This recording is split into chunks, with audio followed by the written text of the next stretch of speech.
We're going to continue graphing the key trig functions, and my focus will mostly be on the sine and the cosine function. But we're going to look at the tangent function, and then we'll look after that in the last section in 8.2b of this. We're going to take a look at the cosecant and secant, and things get really quite odd. But let's take a look at the tangent function. First thing we need to do, if we took a look at our unit circle, all the values of tangent aren't on there, but obviously tangent is sine over cosine, so we could just divide the two values on our chart, on our unit circle, and we could create all of this. Now there's a couple things to note here. I'm going to point out these 4 places. So as we approach negative pi over 2, so if you look on your unit circle, well, let's start with pi over 2. So if we did pi over 2 in the unit circle, that's the point 1, 0. So sine is 1 because it's y, but x is 0.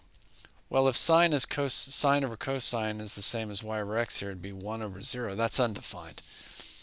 So when we're graphing this, what we're going to have is a vertical asymptote at x equals pi over 2. That makes a vertical line. And the same thing happens at negative pi over 2. Negative pi over 2 would be down here. So y would be negative 1, but x would be 0, where sine is negative 1, cosine is 0. So that creates another vertical asymptote at x equals negative pi over 2. Now another really important points, 2 points that we're going to need to graph this are as follows. We're going to need pi over 4, because pi over 4 is radical 2 over 2 for both sine and cosine, so it creates 1.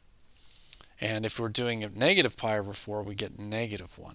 Now these are going to be really helpful to do some stretches and compressions on our graphing. So let's take a look at what happens next. So here's just the basic tangent function. So we're decreasing as we approach negative pi over 2. So we're going down, our y's are getting less, but we're never going to get there. So we're going down over here. And the same, we're increasing as we head towards pi over 2, but we can't get there because that would be undefined. So we're always going to have these asymptotes for the tangent function. We make this little squiggly, it always goes through the origin, and then we go up. So we can never get to the asymptotes. We're going to approach them. So if you notice here now, we're not going to have a true amplitude because we don't ever reach a peak like we did before on the other functions. Now the period of this function, we've discussed this before, as you go around the unit circle, tangent repeats after just pi. If you did all the values of tangent as you go over the top half of the circle, then it repeats as you get to the bottom. The reason for that is sine and cosine change values, positive to negative, but if they change values, it's going to just create the same things. So because it's sine over cosine, if they each change signs, it's still going to give you the same values. Okay, so here's the basics. We're centered at the origin here. We've got a period of pi for this, which we're going to have to share in both directions because of these asymptotes. And we get this basic shape. Now, let's keep going. Now, there's a lot here, but I've already mentioned this. This used to be our amplitude. A would be our amplitude. Well, this is just going to be a vertical stretch or compression now because we don't reach a peak. Now, as far as the period, it used to be 2 pi divided by b, but not now. It's going to be pi divided by b for the tangent function because it is a different period. Okay, now there's some more craziness going on there, but let's just talk about this and let's look at some examples. So we got a lot going on. So I know this here is the value of b. It is a horizontal stretch or compression. Now what I do, it used to be 2 pi divided by b, but this time what we're going to do is pi divided by b, which is pi over 2 in this case. So we keep, change, and flip. And so my period is going to be 2. So we're centered at the origin here, and we're going 1 in either direction. And at the end of this period, we're going to have vertical asymptotes, so at x is 1 and x is negative 1. Okay, so I've got that so far. I know I'm at the origin. What do? We want a couple points that kind of help us indicate what's going on with how this is being stretched or compressed. Now, let's take a look at how we would find that. So I want all of this part. I want the tangent of pi over 2 x to be something easy to work with. And there's nothing easier than turning all of this into 1. Well, how can we do that? Well, we know that the tangent of pi over 4 is 1. So let's do a little trick. Let's turn pi over 2 x equal to pi over 4. Let's choose a value of x to plot. But we're going to pick one that's very strategic, that because it will turn this into the value of 1. So I'm going to solve this, and I could show you the math, but can you see this is going to turn into 1/2? You could flip this over, but you see pi over 2 times 1 over 2 would be pi over 4. So this is the magic number. I want x to be 1/2. Okay, so if I'm plotting the point, so first of all, I've got the point 0, 0, that's the origin. I'm going to put in 1/2. 1/2 turns all of this into a 1. All of that's going to become 1. So 0.5 times 1 is still 0.5 or 1/2. So I have another point, and I'm using the strategic value that pi over 4 makes all this really easy. Now, in this case, what we could do is we could turn all of this into negative. So if I used what would turn this into negative pi over 4, we could solve that way as well. What turns this into negative pi over 4 would give us the value on the other side. And we're going to need to do that, but because this one is symmetrical at the origin, because you can flip it over the y and then flip it over the x, and we're still at the origin, that's going to let us just say, okay, it's going to turn out to be negative 1/2, negative 1/2. Okay, but if you didn't see that, what you would do is this, pi over 2 x, now we want it to be negative 4. Because if it's negative 4 in there, all of this turns out to be negative 1. So you could see what's going to happen. It would be x is negative 1/2. So if you put negative 1/2 in there, all of this turns out to be negative 1. So we'd have negative 1 times 0.5, or negative 1/2. So I found my period. I put my asymptotes on there. And then I found these strategic points by using the fact that if I turn this into pi over 4, it becomes very easy to calculate. Okay, let's try this again here. So we want, first of all, let's find the period. Pi over b. Well, b is pi over 6. So if I keep, change, flip, those would cancel. And so the period is going to be 6. Now this one is centered at the origin, so this is going to be easy. So I've got my first point is going to be 0, 0. And because the period is 6, I'm going to come out here to 3 and back here to negative 3, and I'm going to make asymptotes. They'd be x equals 3 and x equals negative 3. Okay, so I've got those two vertical lines. I've got this point at the origin. What I want to do is get a couple points that account for this stretch. And what I'm going to do is that same trick I told you. I want pi over 6 to turn into pi over, times x to be pi over 4. That's the value of x I'm going to pick. So if we solve that, we get pi over 4 times, or divided by pi over 6, which is the same as pi over 4 times 6 over 4, just doing the, or 6 over pi, I should say. So just doing the basic arithmetic here with fractions, this is going to be 6 over 4 or 3 over 2. So at 3 over 2, all of this turns into the number 1. 3 times 1 is 3. Now, we could do this again and try to get all of this in here to turn into negative pi over 4. And we're going to need to do that in just a minute. But because this is still centered at the origin, this is much easier. I can also just flip it, make it negative 3 over 2 minus 3, because the thing is symmetrical. So I'm going to mark those points. Negative 1/2, 1/2.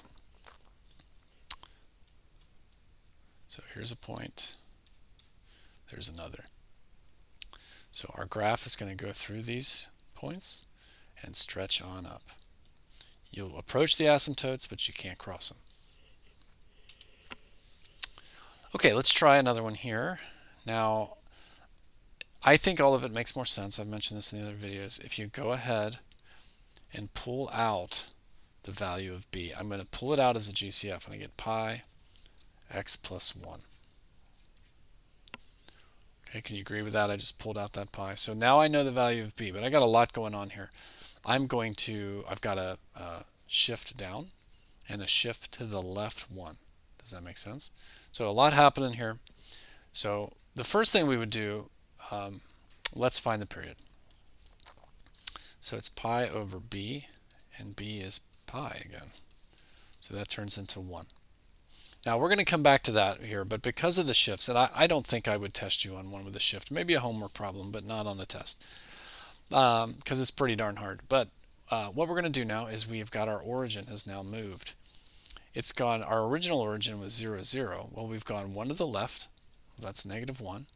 We went left 1 and down 1. So we now are starting our picture right here. Okay, what was my period? So my period is 1 here. So let's go ahead and do our asymptotes. If the period is 1, and I need to share that symmetrically, so can you see that I'd be going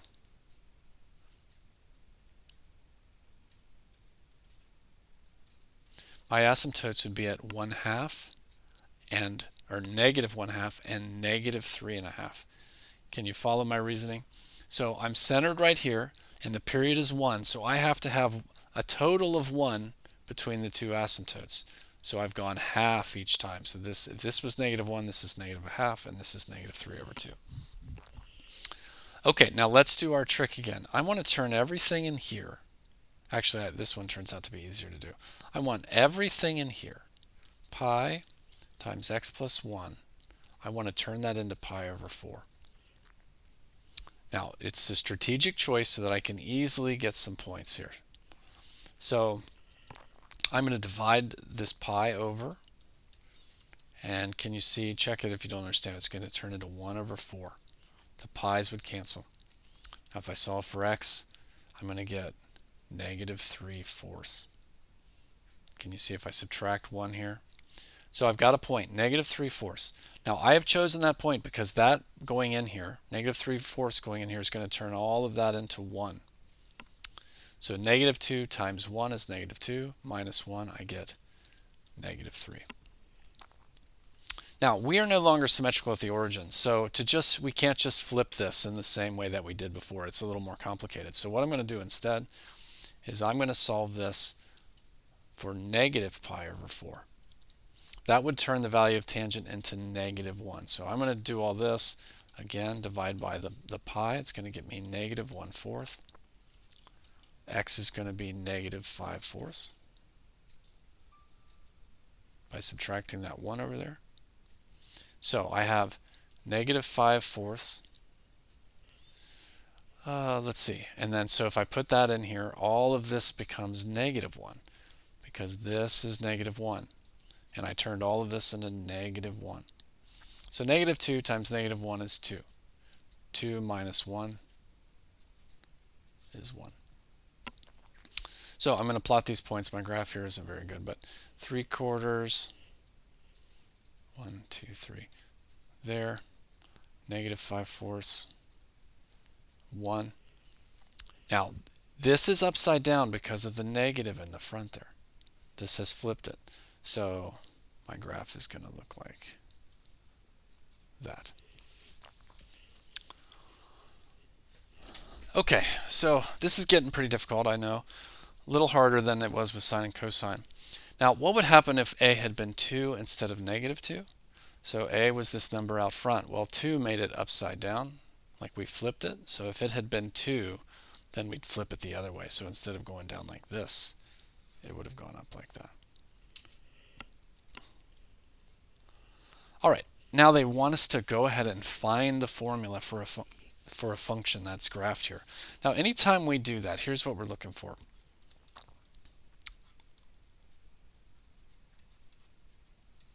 This is what we want to find. F of x, now this hasn't been shifted, so, and if I asked you to do this, I would not let it be one where that it's been shifted. So this hasn't been shifted up or down or right or left. So this is what we're trying to find. So first of all, let's find the period here. It looks like we're going from -4 to 4. So the period is 8. So pi over b is somehow turning into 8. Okay, so what's doing that? It's going to be, wait, am I right on that? -4 to 4. Yeah, the period is 8. So if I solve this, b must be pi over 8. Just sent that up, sent him down. So here's what I've got so far. A tangent of pi over 8 times x. Now that's a good start, but here's the problem. I need this value. Anytime you have a stretch or a compression that you're looking for, you need a point that you want to enter onto the graph. Now, here's the problem. We could pick lots of points and the values of tangent get very weird. But don't forget our trick. We want all of this to turn into pi over 4 because that would make this very easy to work with. So I'm going to put, if x were 2, this would become pi over 4, wouldn't it? Pi over 8 times x equals pi over 4.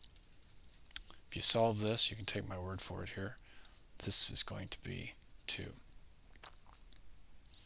So here's what I'm looking for. A point with an x of 2. Well, I've got a nice pretty point there.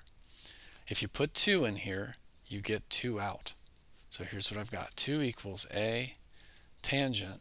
By putting 2 in, this is pi over 4. Now all of this just becomes 1. So a must be equal to 2. So here's my function. F of x equals 2 tangent pi over 8 times x. Okay, we've got one more of these and then we'll be all done. So no stretches, or we have a stretch, but no shifts vertically or horizontally. So let's try to solve this. What we're going to do is we're looking for a tangent of b times x. Okay, so the first thing we need to do is we need to find the period. The period here is between, let's see, yeah, it's going between negative pi over 4 and pi over 4. Can you see that? So pi over b equals pi over 4. Give me just 1 second here.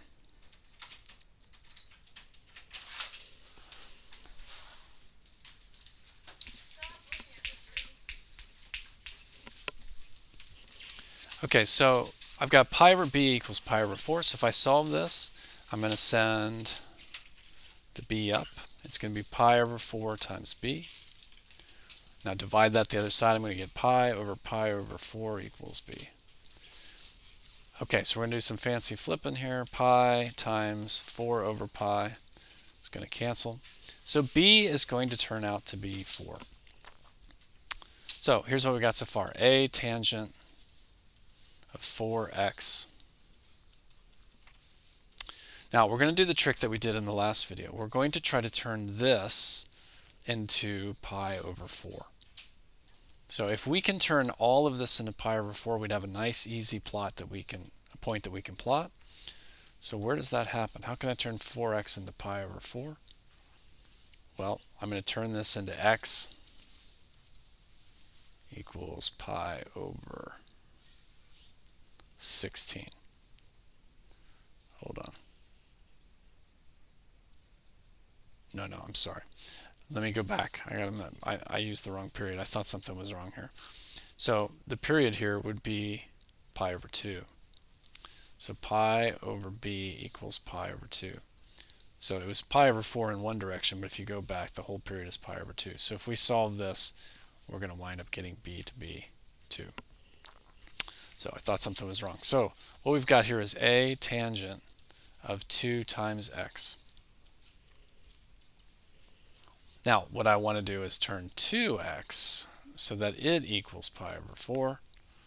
Divide this across. I'm going to want x to be equal to pi over 8. Now it's really hard to tell in this graph, but pi over 8 is going to be right here. And that's actually gives us a nice point. I believe, which one are they doing? I think this is supposed to go up to 4. It's hard to read, but I think pi over 8. Yeah, I think that's what they're trying to say, as I looked it up earlier. But so it's really hard to tell. But what they're trying to say is we're going to use the point pi over 8, 4, which is what the graph is telling us. So let's put that in. If we put in pi over 8 here, this all turns to 1. The y would be this. This all turns to 1. So a would then equal 4. So here's my final equation. F of x is going to equal 4 tangent of 2x. Now again, let me talk you through this one and I'll be done here. I wouldn't do a vertical shift or a horizontal shift, not in one of these. It's hard enough as it is. So the period here should have been from negative pi over 4 to pi over 4, so that's a period of 2 pi. I solved for b, so pi divided by b equals pi over 2. I solve that, I get b as 2. Now I know b, so I was looking for something to try to turn one of the points off the graph to turn all of this into pi over 4.